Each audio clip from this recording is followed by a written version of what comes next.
গরুর দাম বাড়তি, আমরা তো রোজার ভিতরে বেচছি, রোজার আগে বেচছিলাম 750, তারপর রোজায় বেচছি 800, এখন বেচতেছি 820। এমন তো গরু একটু বেচা কিনা কম। সাধারণ জনগণের জন্য এই যে 800 টাকা কেজি গরুর গোশত, এটা একটু বেশি হয়ে যায়। আমাদের সাধারণ মানুষের ইচ্ছা থাকলেও উপায় থাকে না অনেক সময়, অনেক ক্ষেত্রে। তাই এটা যদি একটু বাজার নিয়ন্ত্রণ আসে তাহলে আমাদের সাধারণ মানুষের জন্য সুবিধা। ঈদের আগে গরুর গোশত 750 টাকা কিনছি, এখন বর্তমানে 800 টাকা।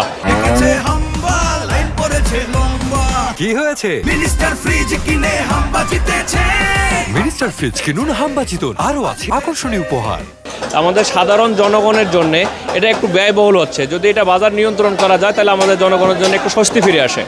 গরুর মাংসর দাম বাড়ার আগে যে খামারিরা গরু পালতো, এখন ওই পরিমাণে গরু নাই, পালে না। আর আরেকটা জিনিস হলো গরুর খাবারের প্রচুর দাম। 1 কেজি ভুসির দাম হইলো 75 থেকে 80 টাকা। তাহলে একটা গরুতে কতটি খাবার খায়? এই হিসাবে গরুর মাংসর দাম কারণ আর কি বাড়ার কারণ আর কি, আমরা তো ওদিকে কমে পাই না, গৃহস্থও কমে বেছে না, এই জন্যই বাড়তি আর কি।